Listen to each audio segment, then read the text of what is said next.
Hello and welcome to our inaugural episode of Culture Talks. We are Heather and Shaila, two of the regional managers of Crown's Global Skills team. I'm Heather, I'm based in the UK, and I oversee cultural training programmes in Europe, the Middle East and Africa. I'm Shaila, I'm based in Hong Kong, and I oversee programs in Asia Pacific. So we have all lived and worked internationally ourselves, and Global Skills is an in-house team within Crown World Mobility. We work with country expert trainers to deliver cultural training across the globe. We help people relocating for work to adjust to new cultural situations so that the companies investing in them can meet their business goals. We are therefore so lucky to get a fascinating insight into many aspects of culture, of cultural training, and the questions and considerations of the hundreds of people who we deliver programs for.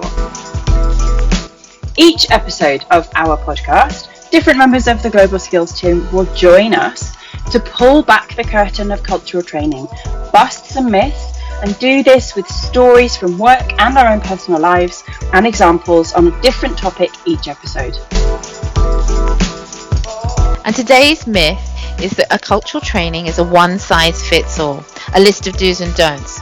We're going to jump into why cultural training can be many things to many people, and in upcoming episodes we're going to explore and dive deeper into certain aspects of the whys and what effective cultural training really entails.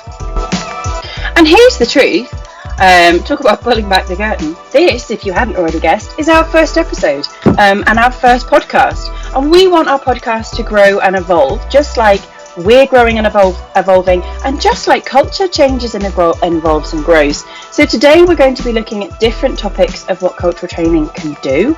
We are going to touch on a lot of these throughout future episodes, and we might possibly throw in other topics as well that feel important as we go along throughout this first series. We want to keep this podcast growing and evolving. Well, it's just like our programs, Heather. They've changed over the last 20 years. So much. In the early days, we used to get asked if our program will cover, handing out business cards, how to hold chopsticks, or even tying a sari. And that we do know that these things can be concerns. It's important when you're moving to a new country. And this is when someone actually experiences a cultural training program, they realize about how much more deeper our programs are, because we actually go into learning about the new culture and how to explore how the host culture works and what's really beyond the surface. So for us, cultural training focuses on behavior, and the approach is to provide the assignee with knowledge, right? Giving them information on how to handle things in the unknown.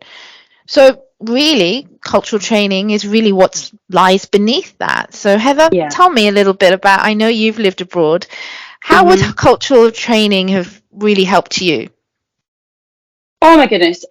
So many different aspects. I've relocated to 3 different countries as a single person in each one of them. And, really first, that's part of being single. Cultural training could have really helped me, with dating. It could have helped me understand, what different behaviors meant and how to navigate that aspect. I'm kind of joking, but that's a big part of your life when, you were living and working in a different country. You also don't want to cut off different aspects of your life.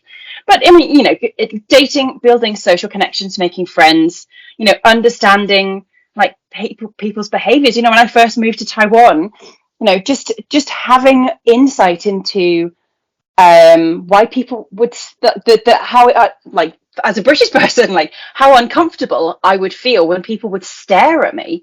That's it's so not done, or it means a lot when someone is staring at you, but in Taiwan it's just completely normal. It's not considered to be inappropriate or rude. When I first moved to Taiwan, I remember walking along the street to my new flat, and this old man was coming towards me, and I smiled at him because I smile at everyone. And he smiled back at me, and he was really looking at me, and I was like, okay, right, he's really looking at me. And then as he walked past me, he continued looking at me, and as I walked past, he turned around and he stared so much that he actually walked off the pavement and into a puddle, and it was just like this amazing like experience of like, wow, what does this mean? That I just remember that like real like discomfort of not understanding it.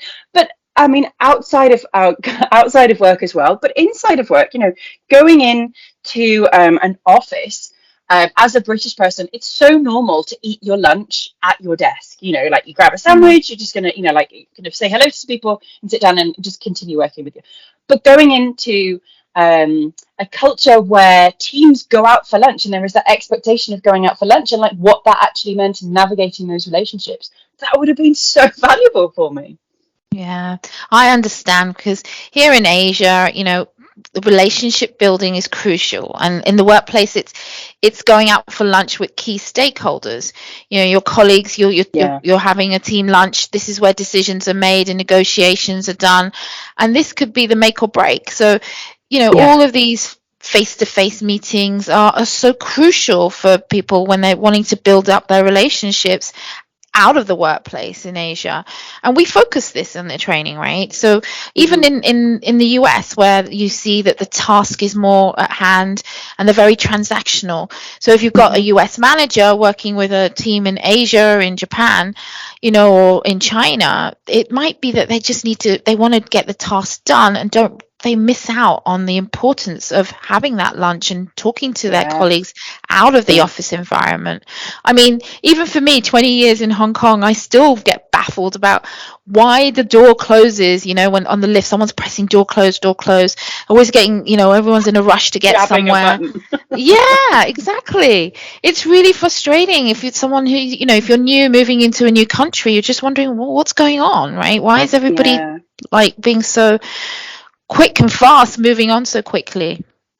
Yeah, and it's stressful, right? It's stressful to try and work out and navigate, like what it all means. And that's why cultural training can fall under so many different umbrellas. It's not just something that is useful for people who are relocating. It can also support people with their mental well-being. We're seeing more companies coming to us to talk about well-being, and using cultural training as a wellness tool. So training can really help you put stress aside and give a focus on you, understanding that you don't need to change, that it's understanding how to work within that new country, allowing yourself to work within that new country by making some adaptations, giving you that kind of place of comfort. That's that's also what cultural training can do.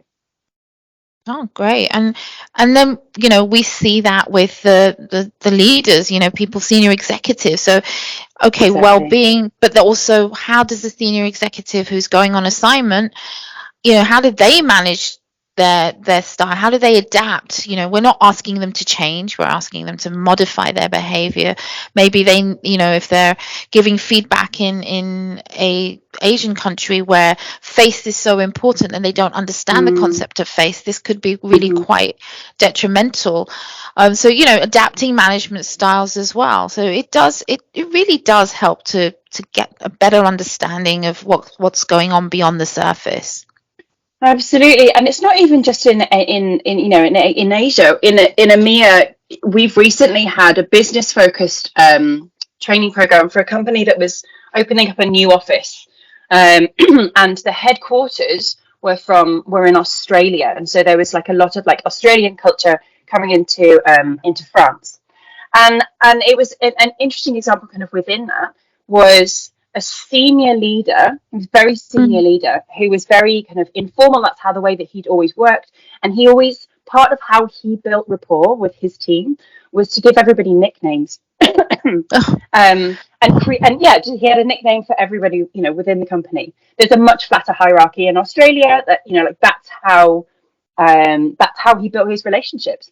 And part of the cultural training was talking about why that was really going against him in France, and like how that kind of the cultural identity around respect and around self meant that kind of behavior just wasn't being received in the way that he wanted it to be received.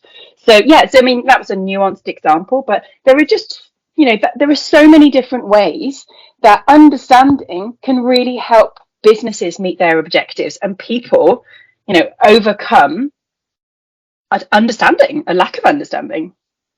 Totally. And that also links to cultural training, raising self-awareness. It's linked to unconscious bias.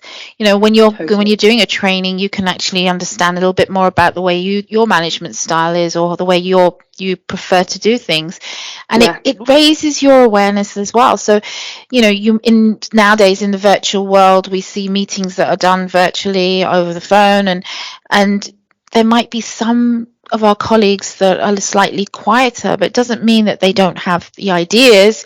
It's a lot to do with the way that they're processing culturally. They don't feel comfortable to air their views, and perhaps maybe they want an agenda, and later on they'll come back to give their views later.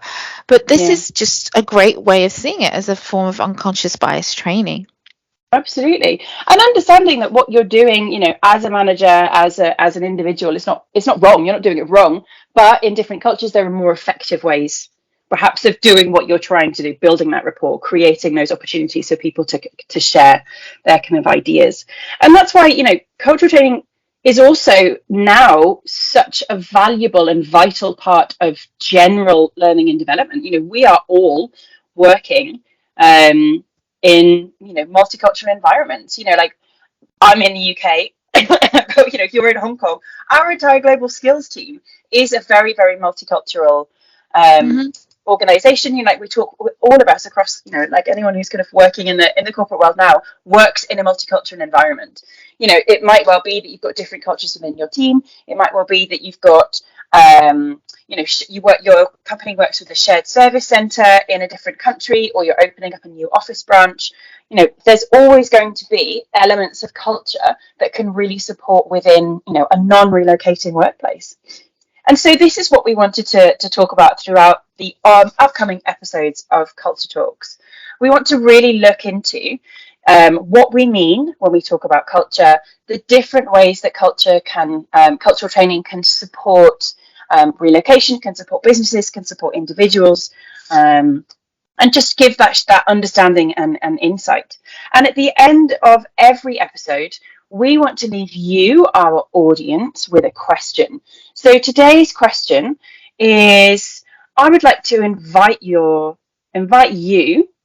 as you go through your day, to think about how could cultural awareness help you or support you with each activity or conversation that you're having. Where are you having multicultural interactions? And more cultural awareness could bring more support for you. So thank you so much for listening to our first episode. Thank you so much, Shyla. It is always a joy. Thank you, Heather. And join us next time on Culture Talks, where we dive deeper into the different needs of people.